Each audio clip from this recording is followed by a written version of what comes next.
Welcome back, everybody. It's my pleasure to moderate the penultimate session where we have Sue Helper of Case Western and formerly of the Obama and Biden administrations, and Steve Herzenberg of Keystone Research in Pennsylvania to talk about their experiences in industrial policymaking. And I'll turn it over to Sue, and then we'll go to Steve.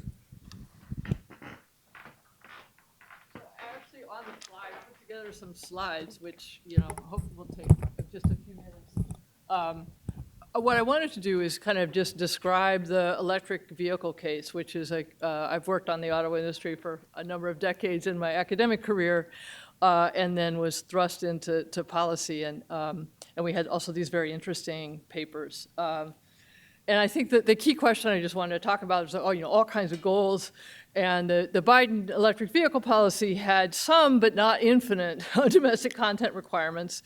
So I just want to kind of describe the requirements, talk a little bit about why, both the theory and evidence base for those, but also the political economy base for them, and then have some lame thoughts at the end about improving linkage between academia and policy that Steve will do a much better job on. So why domestic content? I think the European battery paper by Professor Polyuk was really good on this. So I think one thing is the idea is that it's feasible. And part of this, I think, was different assumptions than some of the papers we had in the talk, which is that there's not a kind of inherent competitive advantage that Korea and China have. A lot of it is based on economies of scale and learning curve. We could do that. So not only feasible, but also desirable. The U.S. should not allow, to the extent that the Chinese competition is really based on exploitation of labor, no free labor unions, the environment, that we're kind of undercutting our own competitors, our own firms. Also, political reasons, the U.S. companies and unions thought about this, as Nils said. And then it promotes national security and innovation, particularly as a key source of demand for things like batteries and chips, but also older but still foundational technologies like machine tools, tooling, that kind of thing, forging, welding, stamping. Some empirical questions that we were faced with answering and kind of trying to design this policy that we had really not very great tools for answering. So one is kind of how fast could we move without stranding capital? So we had to learn something about, turnover policies for assembly plants and how often do they retool assembly plants anyway? How much dislocation would there be of workers? And so then this was a lot of granular stuff about and going beyond this idea that, EVs have fewer parts, they must need fewer workers, which is not true. There is a lot of dislocation because of the change in the nature of the industry.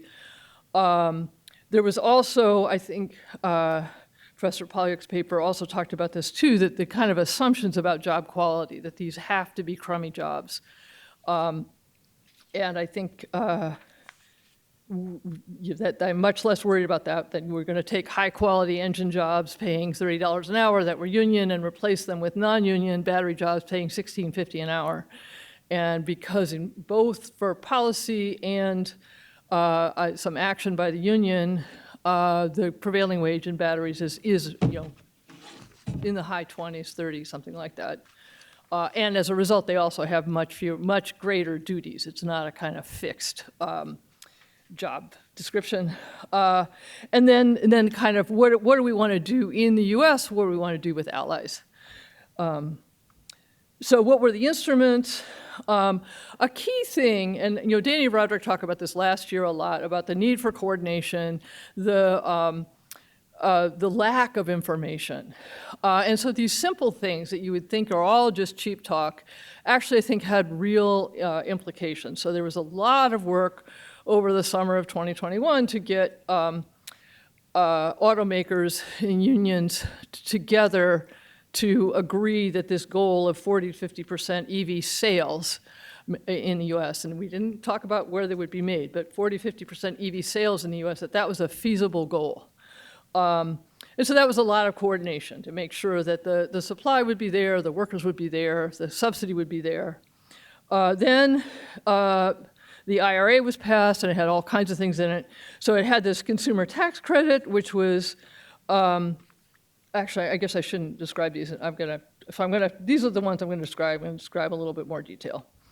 So the consumer tax credit had these conditions on it. And so it was North American assembly, not just American assembly, and which was a change from some initial proposals, but it was held we had to do that because of our obligations under the free trade treaties with Canada and Mexico, niceties that the current administration doesn't pay attention to really. But it also was kind of adding labor to the climate coalition. Then there was a really interesting one. There's a bunch of things for battery production.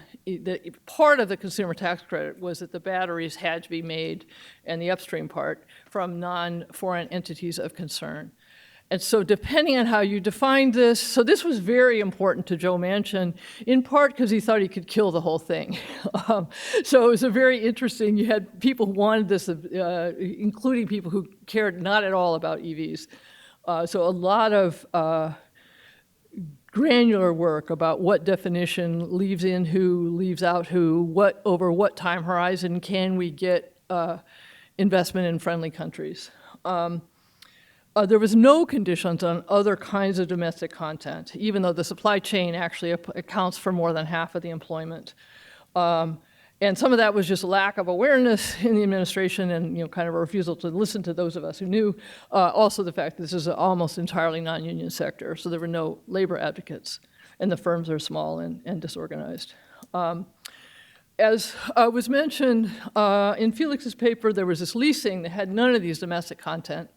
And that was in there kind of a coalition of folks, again, that there were people, the climate folks, who were worried that we would have no action on electric vehicles unless we were importing. And so this was a way of getting imports. And it was designed to go away. They had this great faith that battery costs were going to fall, which they didn't as fast as was thought. And some people just assumed, well, gee, nobody leases. It's not going to affect, kind of thinking not like about incentives, and if you pay people to lease, they'll lease. There were some retooling loans and grants. These were quite interesting and kind of get at some of what I see as our financial system really making it hard to compete in these areas of this real focus on short-term returns and financial metrics and not operational metrics. And so the very low-interest government T-bill loans that the legacy automakers could get was very valuable to them. Tesla didn't need it because they were darlings of Wall Street. There was a retooling grant program. Because it was a grant program, we could put in all kinds of conditions that, and I think this was actually quite helpful in creating this good battery sector. And we developed, and actually if Kate Gordon was here, she was one of the people who did this, a methodology around how do you measure and create labor and community benefits from these grants that are largely going to large companies. There was a subsidy for charging. So that's addressing consumers' range anxiety directly. Here was a case where there, in fact, was no trade-off. I actually did this research. I spent a bunch of time calling up battery company or charging companies.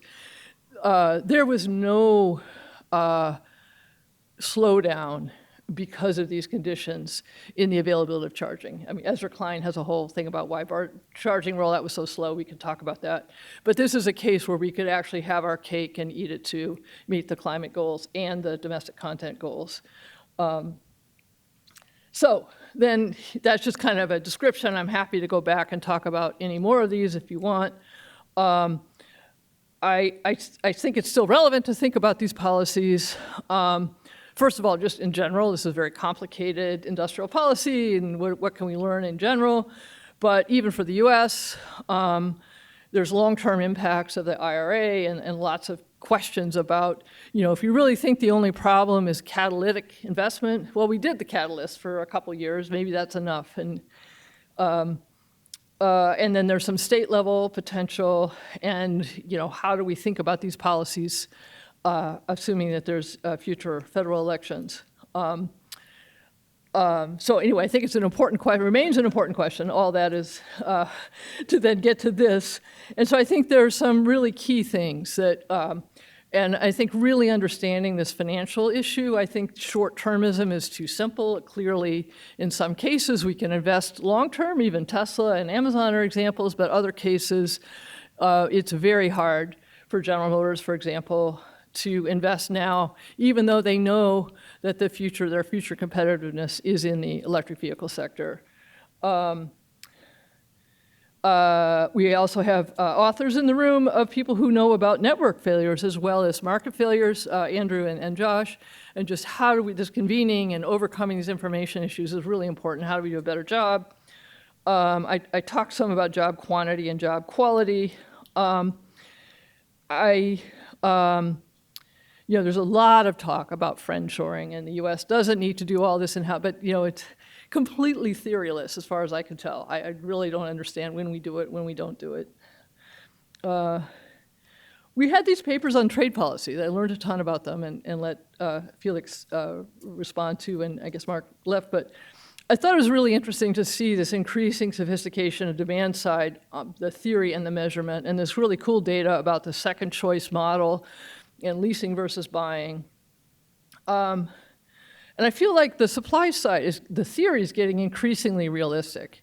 We have economies of scale, we have learning curves, we have supply chains, multi-step production, spillovers to other sectors, all these great things.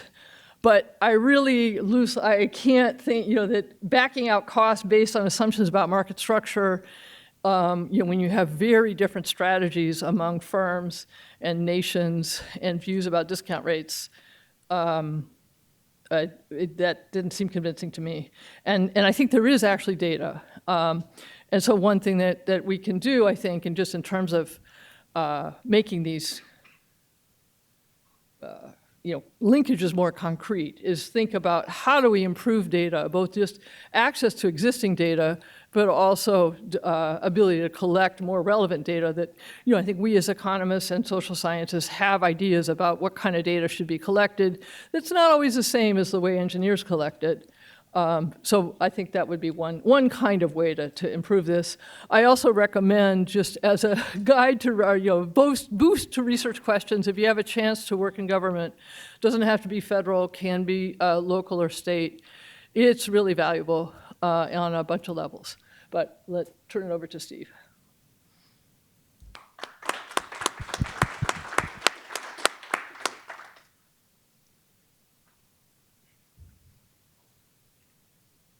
Cool.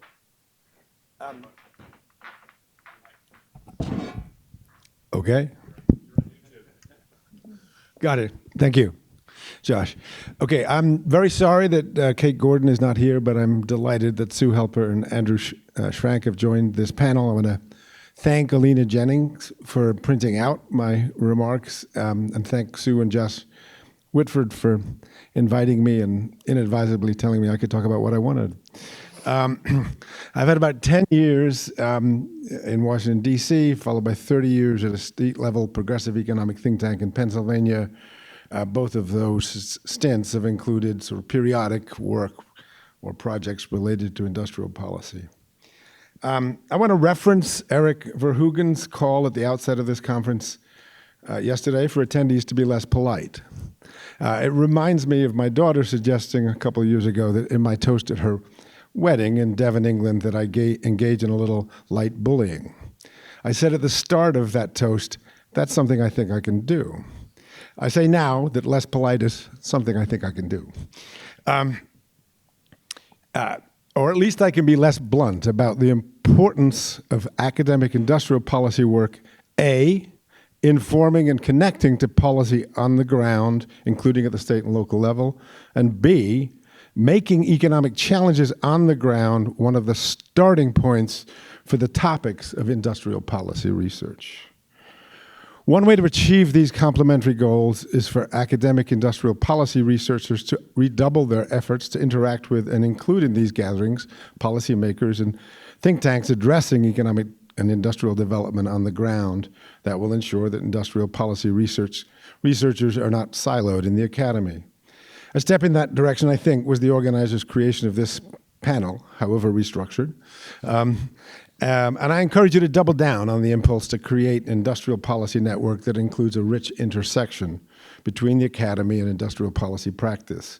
That could lead organically to more of your research agenda coming from the challenges of promoting industrial development on the ground, and less of your research agenda coming from evaluation of, only at least from evaluation of what research will lead to peer-refereed academic articles.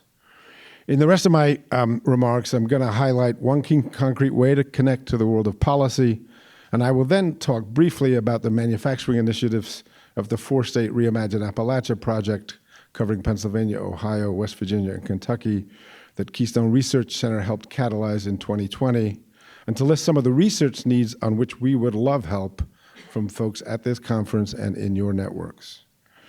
The one way I suggest you connect to the world of policy, and I'm sorry he stepped out of the room, is to emulate Professor Stiglitz.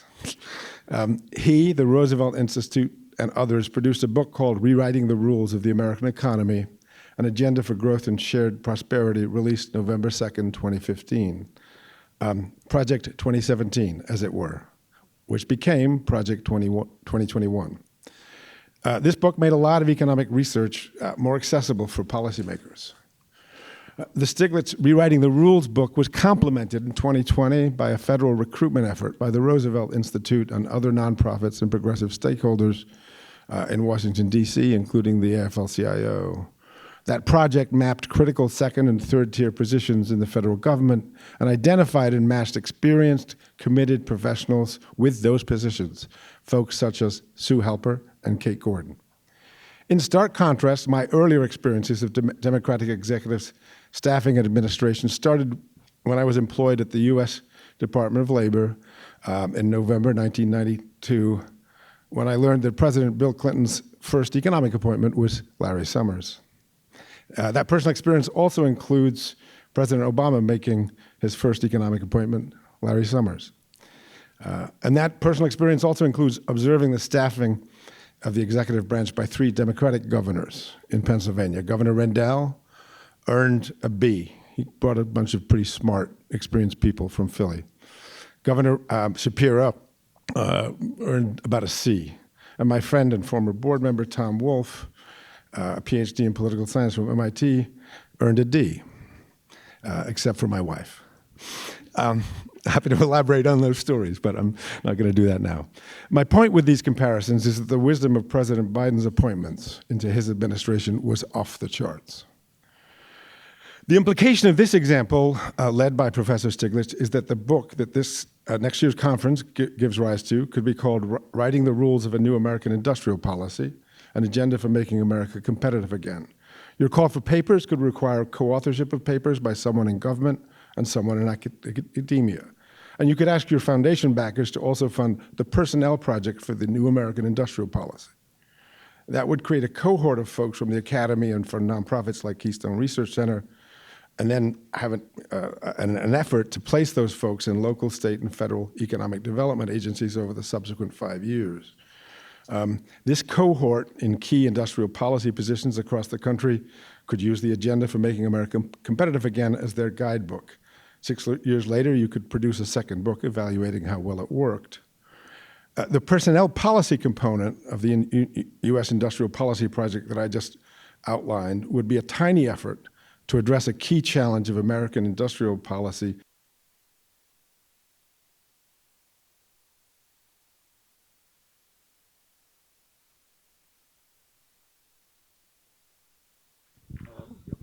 That good?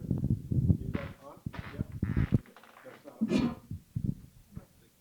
You turn them off and on, and There you go. No? Wait a second. There we go. Okay. Okay.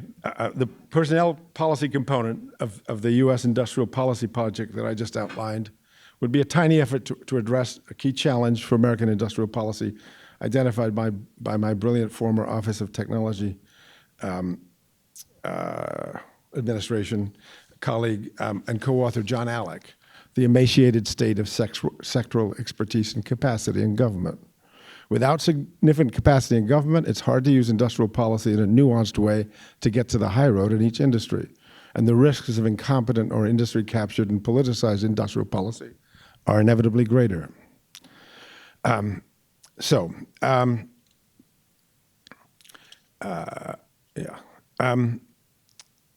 few words about Reimagine Appalachia's manufacturing work and research needs. That four-state project combines extractive counties that have faced persistent poverty, mostly in West Virginia and Kentucky, with a larger number of manufacturing-intensive counties that thrived in the New Deal, think of southwestern Pennsylvania, or for that matter, Youngstown, Ohio, but that experienced a harrowing downward mobility in the 1980s. The economic travails of the region, also known as Trump country, profoundly shape its anger, its politics, and its affection for high-paid fossil fuel jobs today. In this context, Reimagine Appalachia has been trying to build a positive case and a story of hope that the region can revitalize using the transition to a clean economy and become a leader in parts of the sustainable manufacturing economy globally. We've documented on a public manufacturing storyboard, mostly with county level, state level, and four-state location quotients for three-digit manufacturing industries, that despite decades of policy and legislative malpractice when it comes to U.S. manufacturing, the region still has significant manufacturing strength. We've begun to drill down into the question of what industrial policies might help translate the region's continuing industrial strength into leadership in clean manufacturing. For example, does plastic strength provide a basis for leadership in bioplastics? Can the internal combustion engine vehicle supply chain make the transition to, or at least facilitate the growth of the electric vehicle supply chain? Can the north central Pennsylvania area near St. Mary's, the greatest concentration of powdered metals production in the globe, transition and thrive in the electric vehicle supply chain and a clean economy more broadly?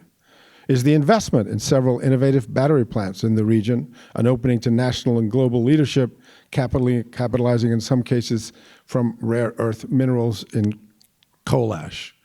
Can the forest and wood manufacturing in northeast Pennsylvania and southeast West Virginia become big players in the cross-laminated timber/mass wood industry?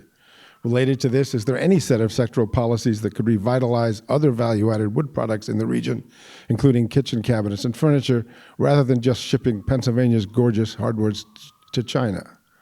Broadening beyond individual sectors, what does a real manufacturing work policy look like?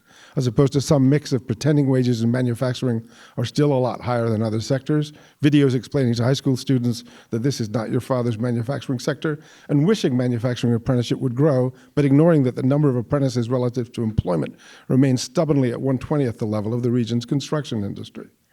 Can some mix of branding in-region products and Buy Appalachia policies built into state and local procurement policies contribute to revitalizing regional manufacturing? I'm going to add, before I make a couple of closing comments, I'm going to add two more non-manufacturing industrial policy research questions we'd love help with. Can someone help us address the job quality in the ecotourism and recreational economy? I speculate that the elasticity of demand for services of this industry is likely low with respect to what frontline workers are paid at the kayak rental, the restaurant, the hotel, and the outdoor store. That hypothesis is based on the guess that frontline labor costs in the rural area are a small fraction of total trip costs. I would like a real economist to research and prove this, and then to help argue for the labor standards linked with subsidies to this industry. And the second and more recent, but really critical in rural areas, issue is what's the potential to grow the post-COVID professional service industry working from a distance in rural areas? Reimagine Appalachia is currently drafting what we call an Appalachian Manufacturing Action Plan, essentially a regional industrial policy with 10 components, including Make It in Appalachia, identifying and strengthening clean industries in which the region can compete, reuse, recycle it, and repurpose it, a circular economy component, redevelop it, transforming shuttered coal plants in the eco-industrial parks, decarbonize it, buy Appalachia, build with products made in Appalachia, work in Appalachia, so workforce policy, grow it in Appalachia, agriculture for bioplastics, invest it in Appalachia, financing, and then a sort of integrating policy platform at the end. So we are doing this with one full-time person and small parts of about a dozen people's times. We would welcome help on specific industries and technologies and on the many different components of a comprehensive regional manufacturing policy. We also think that industrial policy research that starts with these concrete questions that we urgently need good answers to can make a positive difference, like the Embrapa research in Brazil that starts with local agricultural challenges and needs. And last, we think that research that starts with the questions that our project wants to answer can be perfectly suitable for producing high-quality, peer-refereed academic articles. Thank you.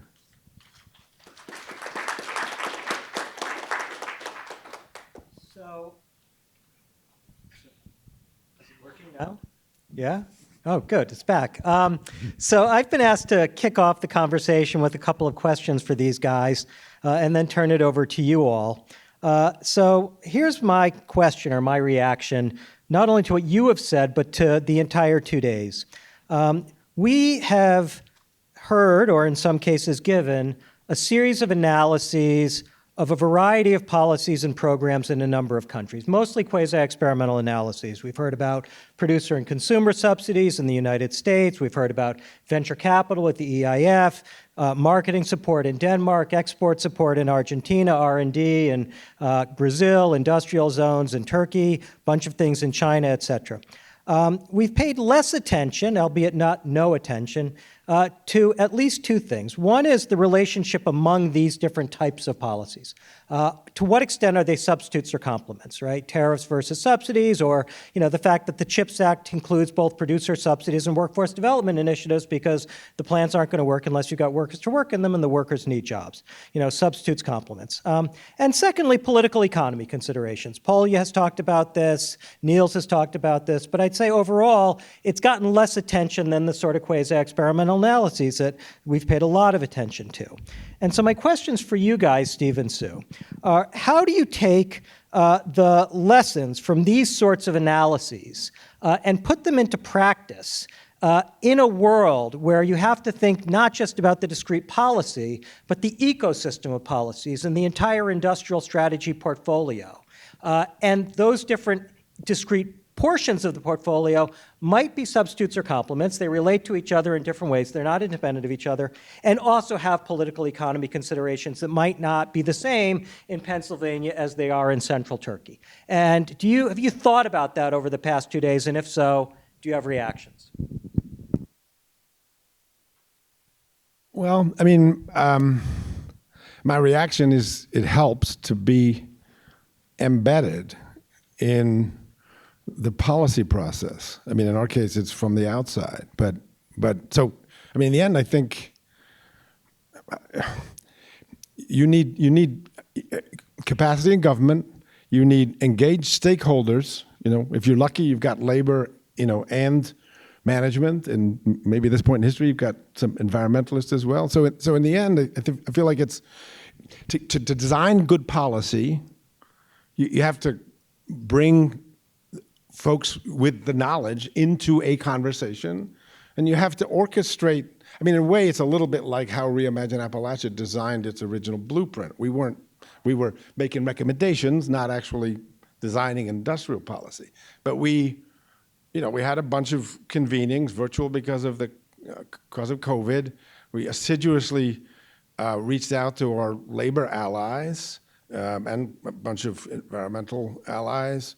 We drafted a blueprint. We shared it as a Google Doc. My colleague Amanda Woodrum made endless changes. She kept having to take out the vegan edition from Monroeville or modify it.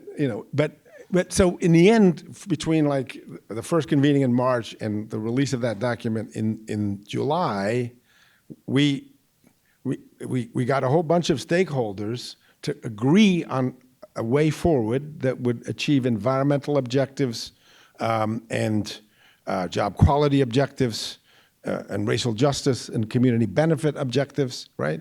So, I feel like that book that Chuck Sable's student who wrote about Justice Brandeis is also sort of that captured. It's a long time since I read that book, but that captured a particular process in the International Trade Administration or ITC.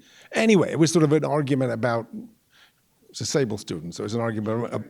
It was an argument about why mass production wasn't inevitable, and we could have had flexible specialization, but that was a requirement for each of Chuck's students. But what it described was a sectoral engagement process. So in the end, I feel like that, and that's hard to do, but that's my reaction. Yeah, I guess I would say that the academic training actually helped in a couple of ways. I mean, one is, I was looking for complementarities and impacts of things, one policy on another, and it wasn't like, oh, here's this RCT, we got to do that and that only, that'll fix EVs. No, there was going to be a bunch. I learned a ton from convening, and I really was surprised, I have to say, by kind of how poor the information was, and that people, were like throwing money at people, and the manufacturers didn't jump, partly because they didn't know, partly because they didn't trust, which is not crazy now. But also it helped me kind of interpret what I was hearing. I mean, so I guess, the manufacturing job quality thing. I mean, if I have to hear one more time about the only problem that we have in manufacturing is that our image is poor. And, it's a great, it just like, no, look at this. Look at the manufacturing wage premium and how it's decreased. Any other thing, if I want a Cadillac and I'm only willing to pay $10,000 for it, we don't say I have a Cadillac shortage. We say, so I guess that was one kind of thing that helped me sort of interpret where people were coming. I guess I was impressed, I guess, by Juan Carlos. You're talking about the selection of people for the RCT for the export promotion. And at first I was listening and I had my academic hat on. I was like, oh, he didn't get any results, that's why he's doing this.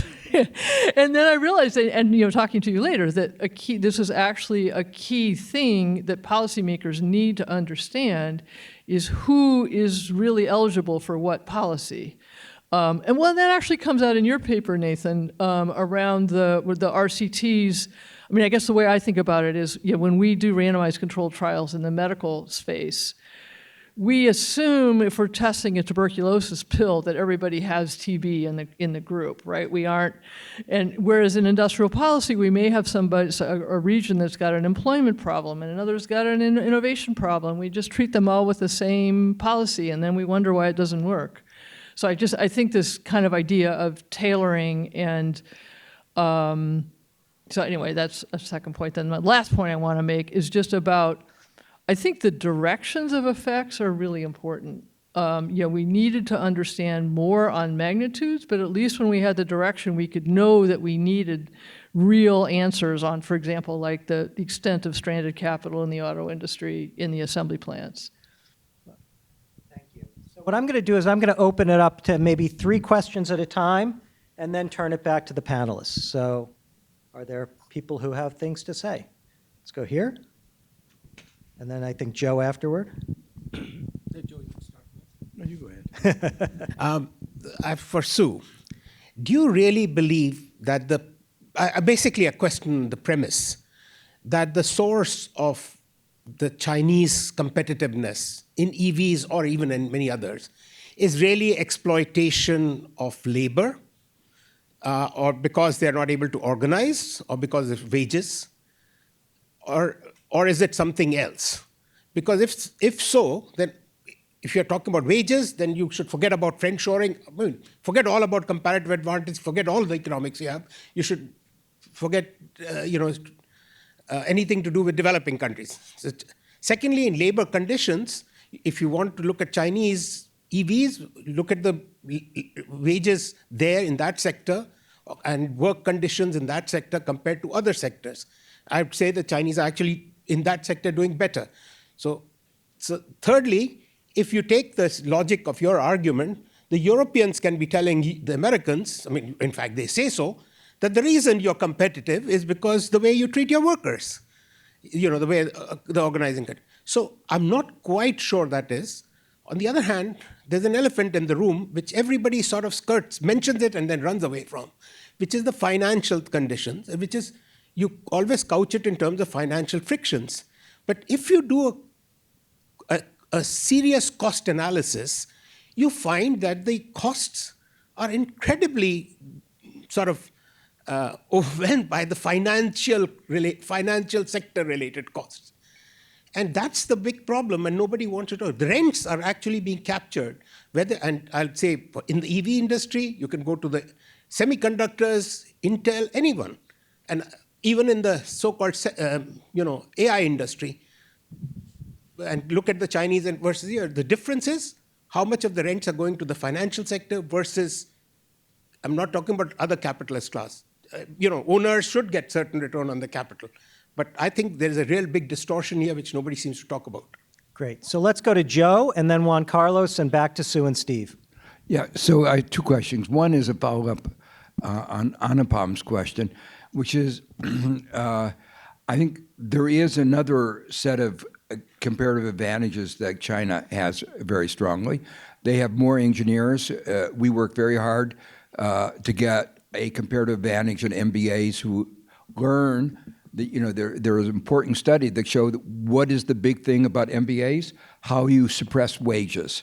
So America is actually, we've trained people how to suppress wages.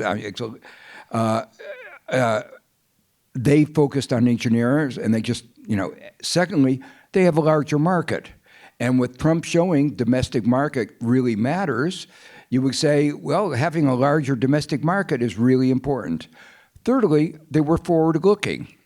They started talking about the importance of EVs 20 years ago. I was there when the premier talked to Ford and said, if you don't become electric within 5 years, you're out of here.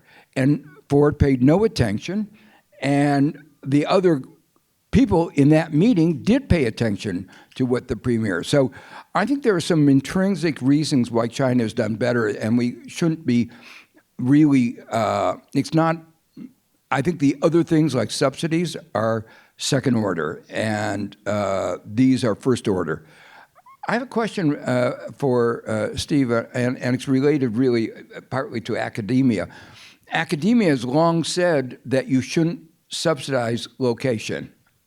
And so Appalachian policies have really been long criticized.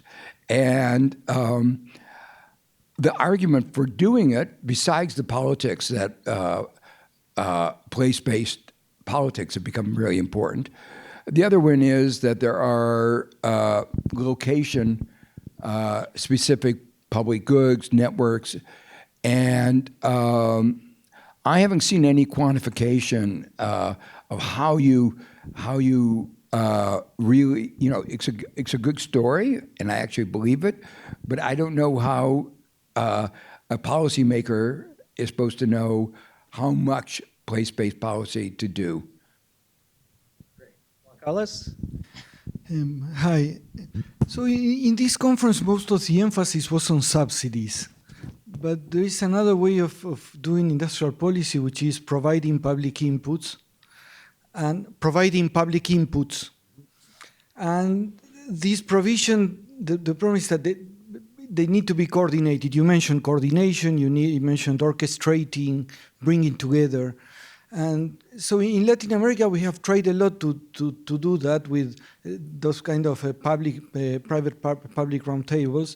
The most famous are the ones in Peru by Piero Ghesi, Mesas Ejecutivas. There were some, I've studied some successful experience in Colombia as well. I ran some of those in Argentina. And in Uruguay, there were some experiences. And there is, I think, some kind of shared knowledge of how to run them effectively, what kind of issues you should do, you should avoid.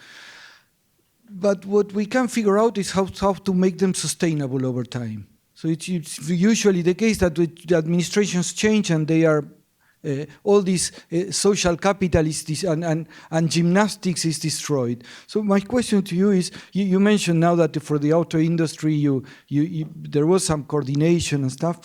What is this, in your view, that kind of the way of organizing the state so that those coordination devices are effective but can be sustained over time? You guys want to take a few minutes to answer and do another round? Yeah, on China, I would never say that it's all exploitation. I think that's what makes China so fascinating, is it's both. And to me, there's two outcomes for that. One is, China can now afford to treat its workers better. I would also think that the U.S. can afford. I totally take the point about Europeans, and I left the conference yesterday to release a report about Hyundai's use of prison labor in Alabama. So I'm an equal opportunity critic here. What I think the implications are is, China can do better. We can do better. There's a bunch of stuff we can learn from China about consistent policy, about training engineers. I think I didn't raise the question about the financial sector as well as you did, but I feel like we bring in, the Biden administration, we brought in people from the financial sector, and it was a very awkward fit because we're now asking them to have a different set of clients and a different set of values. What are you maximizing here? I mean, I was actually asked that about. It's like, well, wait, I know how to tell you what's good for the shareholders, but now you're telling me this really complicated thing. I don't know. You want me to care about workers? I really don't know how to do that. So I think there's implications for our students. Do a better job with MBA. So that's that. So on China, I think let's learn from the good stuff. I feel like the bad stuff is ongoing, and it really does justify, 15% tariff going on forever, because I think they continue to gain that advantage. I totally think that we need a lot to think about this coordination stuff, and that's where our sociologists can help us. In the U.S. government, there are these advisory committees that are longstanding and did actually survive, and they are, even though they're very scripted and they are useful, and I guess the other thing, there's a bunch of trade associations. I think Andrew told me were actually funded during the New Deal. I didn't know where they came from, but they're a great source of aggregating. It's the only way to really find out what small business thinks. So anyway, I think it's a great research agenda.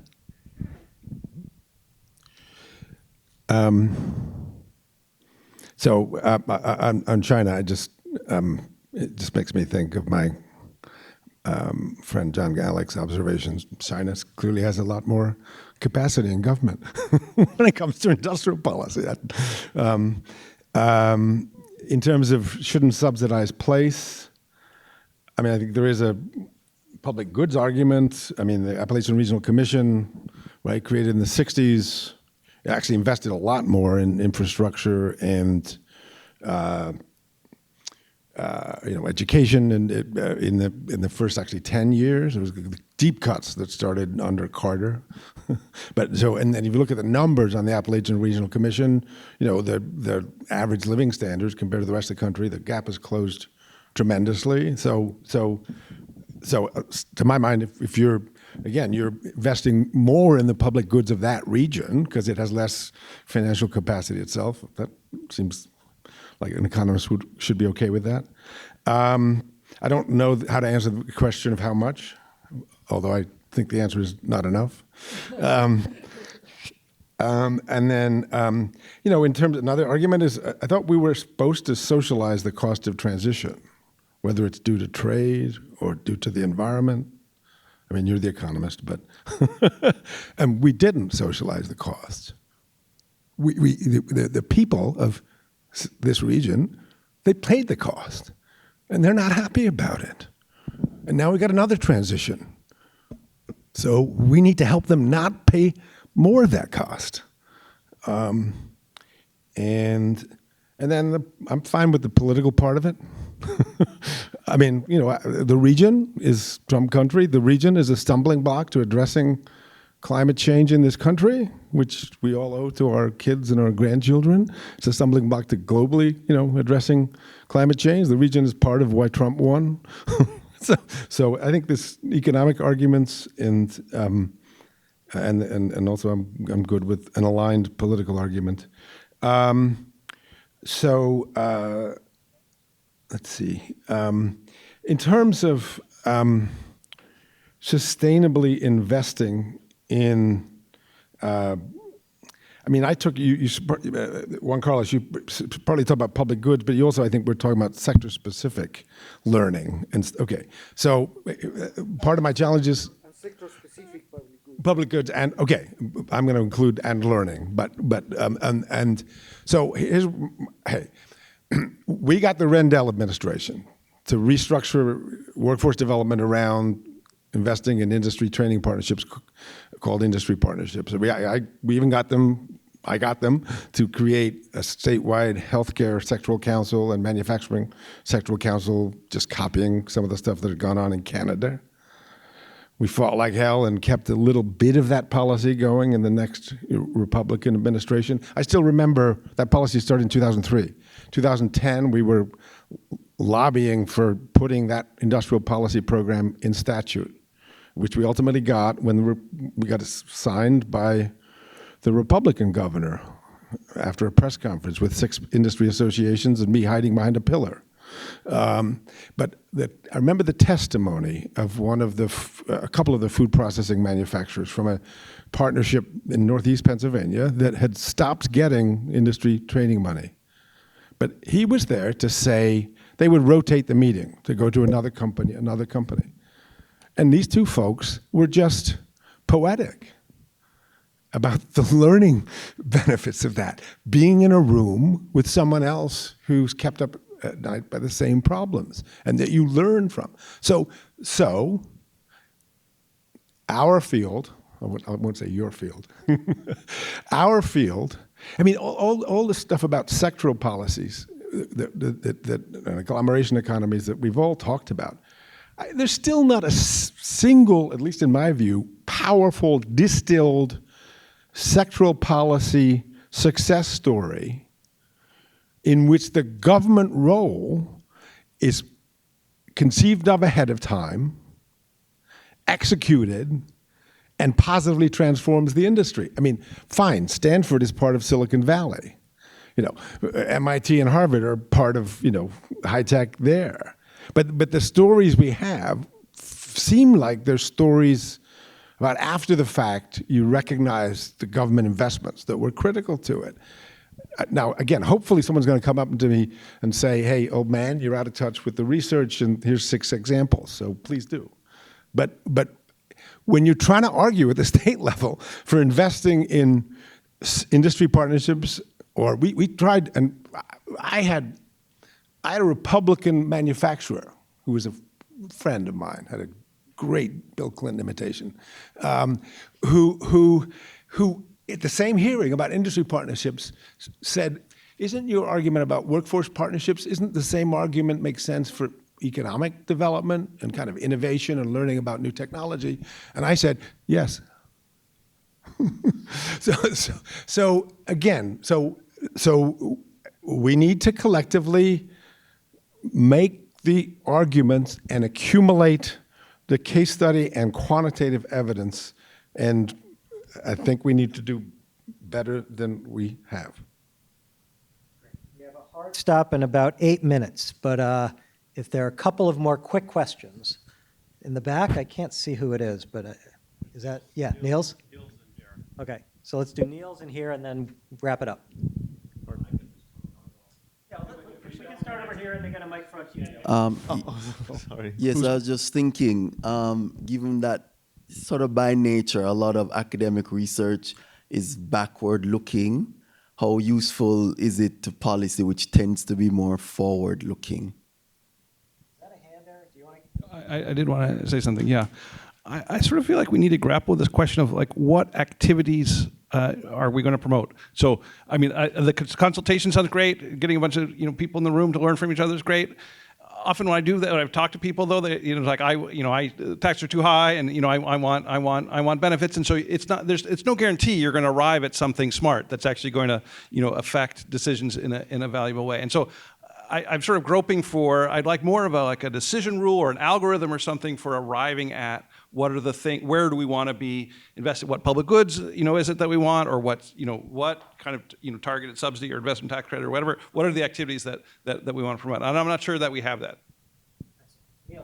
Yeah, I actually had quite a similar question, which was looking forward to potentially another democratic or like more pro-industrial policy or more rational industrial policy administration, what would you say are the kind of the priorities you think where industrial policy should go in the United States? Doubling down on like the IRA, bringing it back, what was just left, or is there an entirely new vision for the United States in terms of industrial policy, focus on different sectors, focus on different technologies? Do you have any idea about where to go?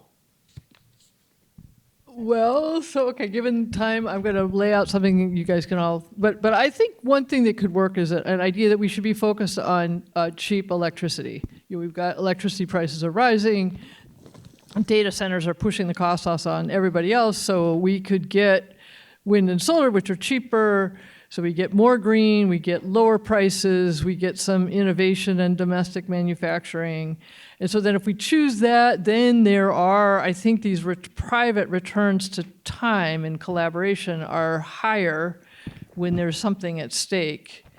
I mean, there's this kind of low-level collaboration that goes on, even in old manufacturing industries, and I think a low level of support for those. The industrial, the Precision Metal Forming Association does great work, and should be supported at some low level, in the tens of thousands. But then if you have, overarching industries that you choose, and we shouldn't back away from that, we should choose them.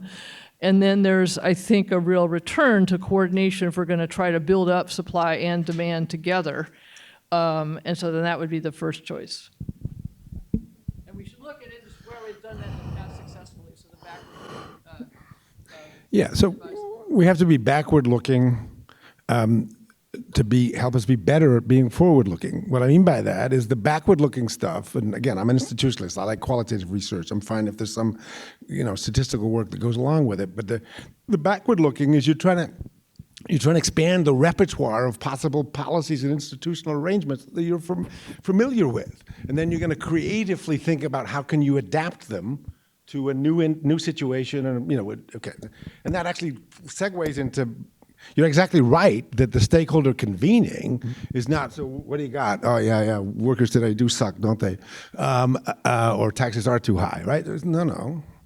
This is an orchestrated conversation, and if it's up to me, you've done research, some research ahead of time, basically to flesh out alternative futures for the goddamn industry.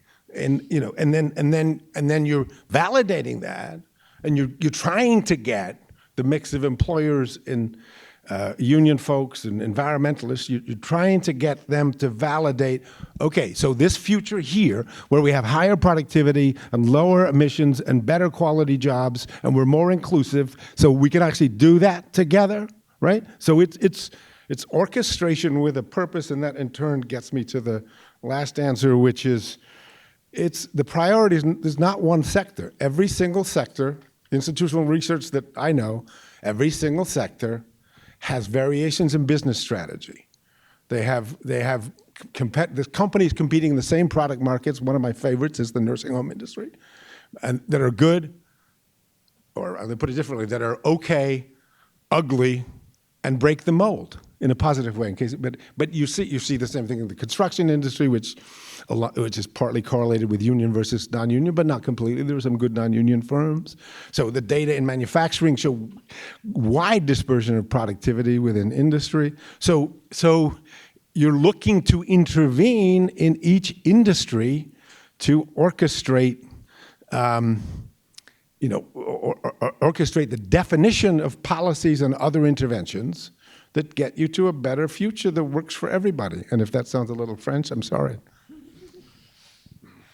Excellent. I think with 5 minutes left, we're done. Is that okay? Did I make a suggestion? Yeah.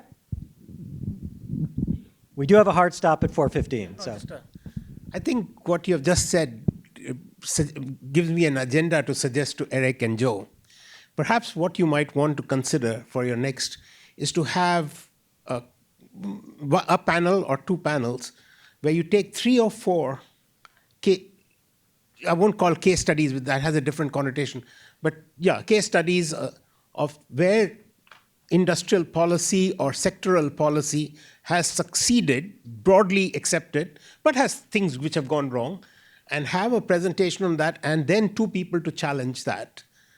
And I can give you 4 very clear examples, which are, you have to separate the myth from the actuality, but you may want to consider those. For example, in the mid-80s, I was told by my boss's boss that I was smoking something because I wrote a paper which said China will be a world-class manufacturer of machinery. And they said, you must be smoking because China will never be a world-class, mid-80s. Number 2, India's IT industry, which is weaknesses and it, but government has played a catalytic role. Korean steel industry, Brazil pro-alcohol. I'm more familiar with all these developing and emerging markets, but therefore I can give you one from Hungary, but something like that might be, I think, a suggestion to you.